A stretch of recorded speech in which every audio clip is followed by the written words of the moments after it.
Installing a drawer front.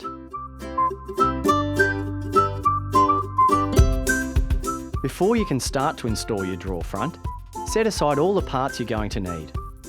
You'll need your drawer front panel, drawer clip front fixing bracket, and the drawer front stabiliser. The drawer clip front fixing brackets have a small L and R marked on them to indicate which side of the drawer they belong. The bottom of the drawer front is indicated by the two holes which the drawer front stabiliser is inserted into. Place your drawer front panel in place.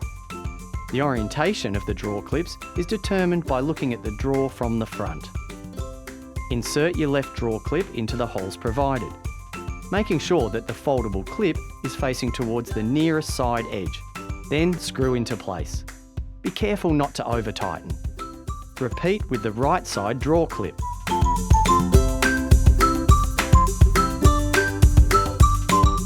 Take your drawer front stabiliser, placing it into the holes on the bottom of the drawer front, and screw into place. Flip your drawer onto its back and place your drawer front into position. Simply press down your clips to attach the drawer front. Congratulations! Your goFlatpacks drawer front is now installed.